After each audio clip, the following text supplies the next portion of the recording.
समय पर इतना आक्रोश, परंतु इसका 1% आक्रोश भी नहीं था जब एक भारतीय जनता पार्टी का मुस्लिम प्रवक्ता, उसको मुजाहिदीन कहा गया, जब हेट स्पीच उसको माना गया, जब हिंदू धर्म के खिलाफ इस प्रकार की शब्दावली बोली गई और आज तो सुप्रीम कोर्ट ने उसके ऊपर नोटिस जारी करने का काम किया। और जो लोग आज 9 बजे बड़े सेंटिम, ये वही लोग हैं जिन्होंने एक पासमानदा समाज से आने वाले व्यक्ति को लो लाइफ और क्रेटिन कहा,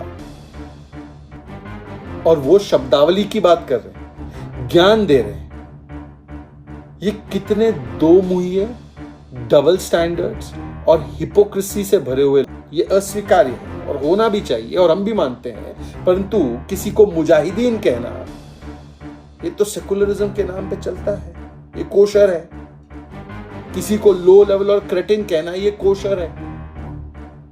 सनातन की समाप्ति और हिंदू धर्म को समाप्त करने की बात करना, हिंदू धर्म, इस प्रकार की प्रतिक्रिया स्पीकर साहब की तरफ से आई है, ये पूरे देश ने देखा है। परंतु समझ में नहीं आता कि जब किसी को उग्रवादी कहा जाता है और उस पर पूरा इंडी गठबंधन और उनका पूरा लुटियंस इकोसिस्टम आउटरीच करता है, तो जब किसी को मुजाहिदीन कहा जाता है,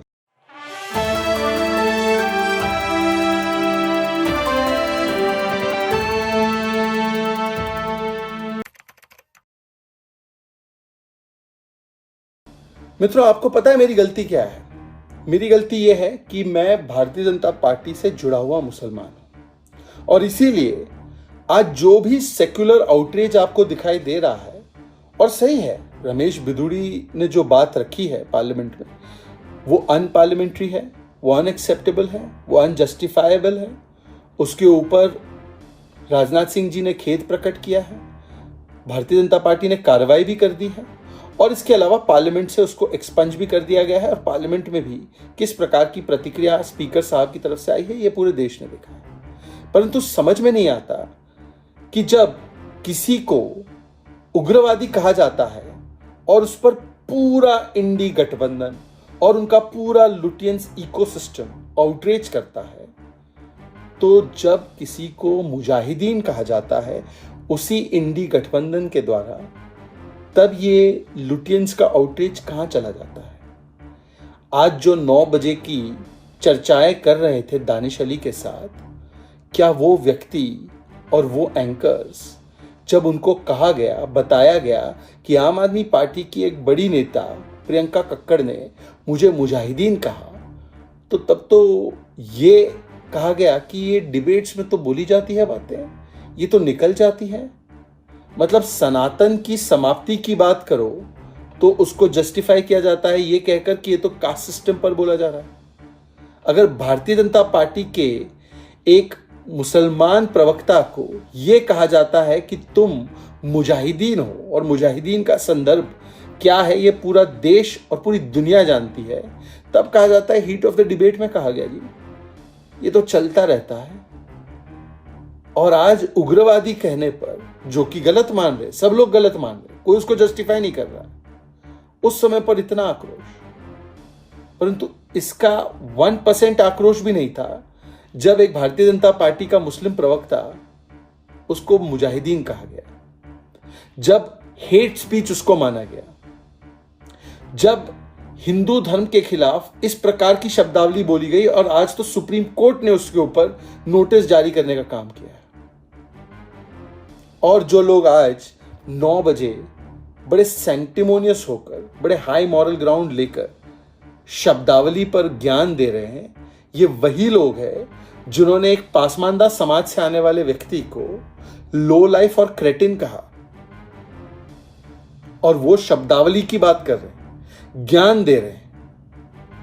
ये कितने दो मुहिए, डबल स्टैंडर्ड्स और हिपोक्रेसी से भरे हुए लोग हैं, ये देखना पड़ेगा आपको। इनको कोई प्रिंसिपल की चिंता नहीं है कि प्रिंसिपल ये होना चाहिए कि शब्दावली अच्छी हो, प्रिंसिपल ये होना चाहिए कि हम एक दूसरे को हेट स्पीच के माध्यम से टारगेट ना करें, प्रिंसिपल ये होना चाहिए कि हम डिस्कोर्स को कर्टियस और सिविलाइज्ड रखें। ये उनकी मंशा नहीं है। अगर ऐसी मंशा होती तो पहले कोई एंकर किसी पासमानदा मुस्लिम को लो लेवल का नहीं कहता, क्रेटिन नहीं कहता, और ये डिनाई नहीं की गई है बात। अगर ये स्टैंडर्ड होता, ये प्रिंसिपल होता, तो जो ये आउटरेज आज आपको दिखाई दे रहा है दानिश अली के लिए, जब मुझे मुजाहिदीन कहा गया तब ये आउटरेज कहाँ था? क्या किसी भारतीय जनता पार्टी के मुसलमान के साथ अगर हेट स्पीच हो, हेट क्राइम हो, तो वो ठीक है? तो ये कैसा प्रिंसिपल है आपका सेक्युलरिज्म का? ये कैसा प्रिंसिपल है आपका अगेंस्ट हेट स्पीच? या ये नफरत की जो दुकान जो आपको दिखाई देती है, ये केवल कुछ ही जगहों पर आपको दिखाई देती है और बाकी के जगह पर ये नफरत की दुकान जो है वो तुरंत वोट बैंक के भाईजान में तब्दील हो जाती है? या सेकुलरिज्म के नाम पर ये सब कुछ चलता है? मतलब कि किसी को उग्रवादी कहना ये अस्वीकार्य है और होना भी चाहिए और हम भी मानते हैं, परंतु किसी को मुजाहिदीन कहना ये तो सेकुलरिज्म के नाम पे चलता है, ये कोशर है। किसी को लो लेवल और क्रेटिन कहना ये कोशर है।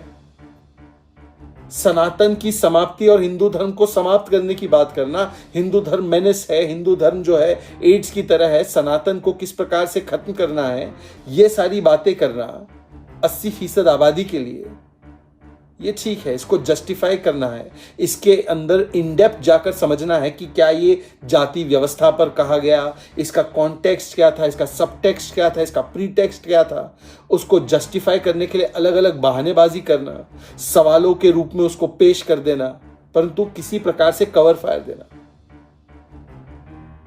ये दोहरे मापदंड है। हैरानी होती है कि इस प्रकार से एक ही टाइप के ऑफेंस के लिए दो स्टैंडर्ड है। एक स्टैंडर्ड तब है जब दानिश अली रिसीविंग एंड पर है, और एक स्टैंडर्ड तब है जब रिसीविंग एंड पर भारतीय जनता पार्टी से जुड़ा हुआ मुसलमान है। एक स्टैंडर्ड तब है जब दानिश अली रिसीविंग एंड पर है। एक स्टैंडर्ड तब है जब हिंदू और सनातनियों को कुछ कहा जा रहा है। एक स्टैंडर्ड तब है जब कोई व्यक्ति ये बात बोलता है, उसको आपको टारगेट करना है। और एक स्टैंडर्ड तब है जब बोलने वाला व्यक्ति आपका चहीता एंकर है और वो किसी को भी लो लाइफ और क्रेटिन कह दे। ये दोहरे मापदंड है। लुटियंस के इस कबाल से ज्यादा दो मुहैया और हिपोक्रिटिकल कोई नहीं है। मैं कतई इस वीडियो के माध्यम से जो संसद में कहा गया उसको जस्टिफाई कर रहा हूं, उस पर तो एक्शन ले लिया गया, क्लियर कट बोल रहा हूं, परंतु जो आज मेरे साथ गुजरी है उसका क्या? दानिश अली तो सांसद है, उसके साथ तो कई लोग खड़े हैं, पार्टियां की पार्टियां खड़ी हैं। मेरे साथ कौन खड़ा था? मेरे साथ कौन खड़ा था जब मुझे मुजाहिदीन कहा गया?